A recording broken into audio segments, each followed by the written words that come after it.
విద్యాప్రదానసమయే శరదిందుశుభ్రాం లక్ష్మీప్రదానసమయే నవవిద్రుమాభాం విద్వేషవర్గదలనే చ తమాలనీలాం దేవీం త్రిలోకజననీం శరణం ప్రపద్యే. శివాయ గురవే నమః.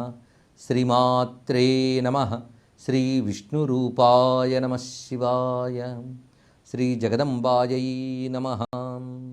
శరన్నవరాత్రుల్లో 3వ రోజు అన్నపూర్ణ అలంకారంతో కనకదుర్గాదేవిని భావించి ఆరాధించడం సంప్రదాయంగా వస్తున్నది. ఇప్పుడు శరన్నవరాత్రుల్లో ఒక్కొక్క తిథికి ఒక్కొక్క ప్రత్యేకత ఉన్నది. ఈ తృతీయ అనేటువంటిది అత్యంత ప్రధానమైన తిథిగా సంప్రదాయంలో చెప్పబడుతున్నది. పాడ్యము నుంచి అమ్మవారి వ్రతం చేయలేనటువంటి వారు ఈ తృతీయ నుంచి ఆరంభించవచ్చు అని చెప్పారు. ఇలా అయితే మొత్తం 7 రోజులు పూజ అవుతుంది. ఇది ఒక సప్తారాత్ర యజ్ఞంగా కూడా భావించబడుతుంది.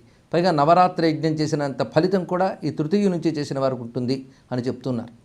అమ్మవారి ఆరాధన తర్వాత స్తుతికి ఒక ప్రాధాన్యం ఉన్నది. మొత్తం ఆరాధన చేసి మంత్రపుష్పం ఇత్యాదులు సమర్పించిన తర్వాత క్షమాపణ స్తోత్రం చేసి స్తుతి చేయాలట. స్తోత్రం చేత పూజ సంపూర్ణమవుతుంది అంటారు. అందుకే స్తోత్రములు బహువిధములుగా నామస్తోత్రములతో మొదలుకొని అమ్మవారి మహిమల్ని ప్రకటించేటువంటి స్తోత్రములు, శరణాగతిని చెప్పే స్తోత్రాలు ఉన్నాయి. అందుకు ఆరాధనలో స్తోత్రానికి ప్రత్యేకత ఉన్నది. పైగా అంతవరకు చేసినటువంటి పూజలు తెలుసో తెలియకో లేదా తెలిసి తెలియక చేసినటువంటి దోషాలు ఏవైనా ఉంటే స్తోత్రం చేత ఆ దోషాలన్నీ తొలగి పరిపూర్ణమైనటువంటి దేవతా కటాక్షం లభిస్తుంది. అందుకు స్తుతి అనేది పూజలో చివరిలో పెట్టడం అనేది సంప్రదాయంగా ఉన్నది. అందులో స్తుతి పాఠములు ప్రధానంగా పెద్ద పెద్ద విస్తారమైన ఉన్నప్పటికీ కూడా క్లుప్తంగా మనకు శాస్త్రంలో కొన్ని ముఖ్య స్తుతులు చెప్తూ ఉన్నారు. వాటిని ఇప్పుడు తెలుసుకుంటూ దుర్గాం శివాం శాంతికరీం బ్రహ్మాణీం బ్రహ్మణప్రియాం సర్వలోక ప్రణేత్రీ చ ప్రణమామి సదాశివాం మంగళాం శోభనాం శుద్ధాం నిష్కళాం పరమాం కళాం విశ్వేశ్వరీం జగద్ధాత్రీం చండికాం ప్రణమామ్యహం. ఇవి ప్రధానంగా స్తుతులుగా చెప్పారు. ఇలాగా స్తుతుల్లో దివ్యనామములు కూడా మేళనం చేసి ఋషులు అందించారు. వినడానికి చాలా సులభం అనిపిస్తాయి, కానీ వాటిలో ఒక అమోఘమైన ఫలములు దాగి ఉంటాయి. అలాంటి స్తుతి పాఠములతో మనం పూజల్ని పరిపూర్ణం చేసుకోవాలి. ప్రత్యేకించి తృతీయ నాడు అమ్మవారిని అన్నపూర్ణ అలంకారంలో ఆరాధిస్తూ ఉంటారు. ఇప్పుడు అన్నపూర్ణ అనేటువంటి భావనయే చాలా ఉత్కృష్టమైనది. అన్నపూర్ణ మంత్ర విశేషము చాలా మనకి శాస్త్ర గ్రంథాల్లో ఆగమాల్లో కనబడుతున్నది. ఉపాసనా సంప్రదాయంలో అన్నపూర్ణ ఉపాసన ప్రత్యేకించి ఉన్నది. ఏ విధంగా అయితే శారదా ఉపాసన, లలితా ఉపాసన ఉన్నాయో అన్నపూర్ణ ఉపాసన ప్రత్యేకించి చెప్తున్నారు. శ్రీ విద్యలో అయితే అమృత శక్తిగా ఈ తల్లిని చెప్తారు. అమృతేశ్వరీదేవి, అన్నపూర్ణాదేవి, ఈ 2 స్వరూపములు ఒకటే. ఈ అన్నపూర్ణ భావన మనకి క్షేత్రాల్లో చూస్తే కాశీక్షేత్రంలో ప్రధానంగా కనబడుతున్నది. అదేవిధంగా ద్రవిడ దేశాల్లో కొన్ని చోట్ల అన్నపూర్ణ క్షేత్రములు ఉన్నాయి. అన్నపూర్ణ, విశాలాక్షి, ఈ 2 కూడా ఒకే తల్లి యొక్క 2 నామములు. అంతేగాని విశాలాక్షి వేరు, అన్నపూర్ణ వేరు కాదు. కాశీక్షేత్రంలో విశ్వనాథుడు తండ్రిగాను అన్నపూర్ణమ్మ తల్లిగాను కూడా చెప్పబడుతూ సర్వ జీవుల్ని కూడా కాపాడుతున్న తల్లిదండ్రులు వారు అనే భావనతో మాతాచ పార్వతీదేవి పితాదేవో మహేశ్వర బాంధవా శివభక్తాశ్చ స్వదేశో భువనత్రయం అని ప్రసిద్ధి చెందిన శ్లోకం ఉన్నది. ఆ పార్వతీదేవి అమ్మ అనడంలోనే అన్నపూర్ణత్వం అందులో కనబడుతుంది. ఈ అన్నపూర్ణ అనే మాటలో ప్రతివారికి ఆకలి బాధ లేకుండా చేసే తల్లి ఆవిడ. ఈ దృష్టితో చూస్తే విశ్వవ్యాపకమైన భగవచ్ఛక్తి సృష్టిలో అందరికీ ఆహారాన్ని ఇస్తూ ఉన్నది. అన్నప్రదాయన ఆవిడ. అందుకే ఎవరైనా సరే అన్నం తినేటప్పుడు ఆ పెట్టినటువంటి తల్లి ఆ జగన్మాతను ఒక్కసారి తలంచుకుని కానీ తింటే అంతవరకు అన్న పదార్థం అప్పుడు అన్న ప్రసాదం అవుతుంది. అందుకే ఎవరు ఏది తిన్నా అది జగన్మాత వడ్డిస్తున్నది అనే భావనతో ఆరగించగలగాలి. అలా తిన్న అన్నము చిత్తశుద్ధిని కలిగించి జ్ఞాన వైరాగ్యాలు ఇస్తుంది. అందుకే అన్నపూర్ణే సదాపూర్ణే శంకర ప్రాణవల్లభే జ్ఞాన వైరాగ్య సిద్ధ్యర్థం భిక్షాన్ దేహిచ పార్వతీ అనే ప్రసిద్ధ శ్లోకం ఉన్నది. అయితే ఇది బాగా ప్రసిద్ధి అంతో దీనిలో తత్వం కూడా అంత గొప్పగా ఉన్నది.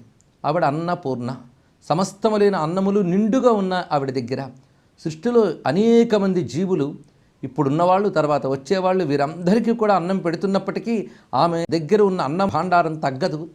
అలాంటి అన్నపూర్ణత్వం. పైగా ఎప్పుడూ అది నిండుగా ఉంటుంది కనుక సదాపూర్ణే అన్నారు ఇక్కడ. పైగా శంకర ప్రాణవల్లభే, శివుని యొక్క ప్రాణప్రియ.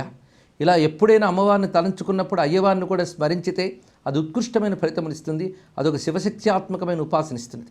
అలాంటి తల్లి ఇచ్చిన అన్నాన్ని మనం తింటున్నాం, ఆ అమ్మ వడ్డించింది అనే భావన కలిగితే మనస్సు పసితనమంతే నిర్మలమవుతుంది.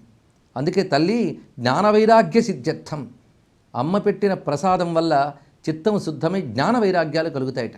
జ్ఞానవైరాగ్యం కలిగిందా అది మోక్షహేతు అవుతున్నది. అందుకు జ్ఞానవైరాగ్యదాయకమైన అన్నప్రసాదాన్ని ప్రసాదించవలసిందిగా అన్నపూర్ణమని ప్రార్థించుతూ అనేకమైన అద్భుత చిత్రణలు మనకి స్తుతుల్లోనూ ఆగమ గ్రంథాల్లోనూ వర్ణించారు. వాటిని ధ్యాన శ్లోకాలు అంటారు. ధ్యాన శ్లోకం అంటే కేవలం చదవాల్సింది మాత్రమే కాదు, ధ్యానించవలసినది. ఆ శ్లోకంలో వర్ణించిన స్వరూపాన్ని మనసా భావన చేయాలి. ఒక్కొక్కసారి మంత్రాలు తంత్రాలు కంటే మనసా దేవతా స్వరూపాన్ని భావించి ధ్యానించే చాలు వెంటనే ఫలితం కనబడుతుంది. అలా ఇప్పుడు మనం అన్నపూర్ణ స్వరూపాన్ని ధ్యానించాలి.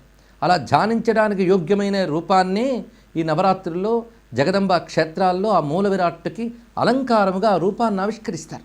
ఆ రూపం చూడడం వల్ల ఎలా ధ్యానించాలో మనకు స్ఫురణ లభిస్తుంది. దేవతా రూపములు మనం కల్పించినవి కావు, శాస్త్రము నిర్దేశించినవి. అలా అన్నపూర్ణమ యొక్క దివ్య స్వరూపాన్ని శాస్త్రం ఎలా వర్ణించిందో గమనిద్దాం.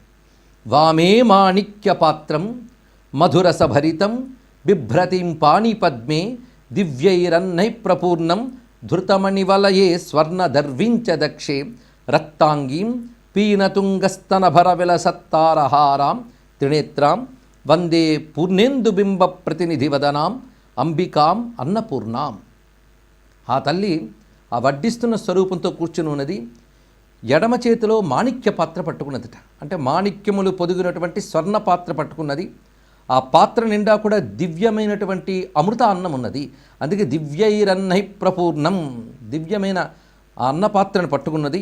ధృతమణి వలయే స్వర్ణదర్వించ దక్షే, చక్కటి కంకణములు ధరించినటువంటి హస్తముతో బంగారు గరిటెను పట్టుకుందట. అంటే ఈ గరిటెతో అమృతాన్నం వడ్డిస్తున్నట్లుగా ధ్యానించాలి. పైగా మందహాసం చేస్తూ ఉన్నది. అమృత శేఖరుణ్ణి తన యొక్క సిగపై అలంకరించింది అన్నారు. అమృత కిరణములు అనగానే చంద్రుడు అని అర్థం. ఆ చంద్రలేఖని ధరించి ఉంది ఆ తల్లి. రక్తాంగీం పీనతుంగస్తనభర విలసత్తారహారాం, అరుణవర్ణంతో ప్రకాశిస్తున్నది. త్రినేత్రములతో ఉన్నటువంటి చంద్రవదన అయిన అన్నపూర్ణమును భజిస్తున్నాము అని. అందుకే అన్నపూర్ణ అనే మాటే ఒక మహామంత్రం. అయితే అన్నపూర్ణ ఈ నామంలో విశేషం ఏంటంటే, అన్నము అంటే కేవలం ఆహారం అని మాత్రమే కాకుండా ఐశ్వర్యములు అని అర్థాన్ని చెప్తున్నారు. వైదికార్థం అన్న శబ్దానికి ఐశ్వర్యము అని అర్థం. సృష్టిలో అనేక ఐశ్వర్యాలు ఉన్నాయి. ఆ ఐశ్వర్యాలు అనుభవించాలంటే ఇంద్రియాలకు శక్తి ఉండాలి. ఎంత అద్భుతమైనటువంటి ఆహార పదార్థం ఉన్నా తినే నాలిక, అరిగించే ఉదరం ఉంటేనే అప్పుడు ఆ అన్నం యొక్క విలువ తెలుస్తుంది. అలాగే సృష్టిలో అన్ని ఐశ్వర్యాలు అనుభవించడానికి కావలసిన ఇంద్రియ పటుత్వం ఉండాలి. ఆ ఇంద్రియ పటుత్వము శక్తి స్వరూపమే. అందుకే బయట మనకు కావలసిన ఐశ్వర్యాలు ఉంచినది, ఐశ్వర్యాలు అనుభవించే శక్తిని ఇంద్రియాలకు ఇచ్చింది. కనుక లోపల వెలుపల కూడా అన్నపూర్ణమ ఆ విధంగా మనకి ఒక పూర్ణత్వాన్ని ఇస్తున్నది. మన శరీరంలో శక్తిని నింపింది, మన చుట్టూ ప్రపంచంలో అనుభవించే ఐశ్వర్యాలను నింపింది. ఆ నింపిన తల్లిని అన్నపూర్ణ అని భావిస్తున్నాం. కనుక అన్నం అనగా ఐశ్వర్యం అని అర్థం తీసుకోవాలి. అన్నపూర్ణ ఆరాధన ఏ ఇంట్లో జరుగుతుందో ఆ ఇంట్లో దరిద్రములు ఉండవు. ఇది గమనించవలసిన ప్రధాన అంశం. అందుకే పార్వతీదేవికి అన్నపూర్ణ అనే విశేషం అనేది. మహాలక్ష్మి కూడా అన్నము వడ్డించినటువంటి వైనం ఒకటి మనకు పురాణాల్లో కనబడుతున్నది.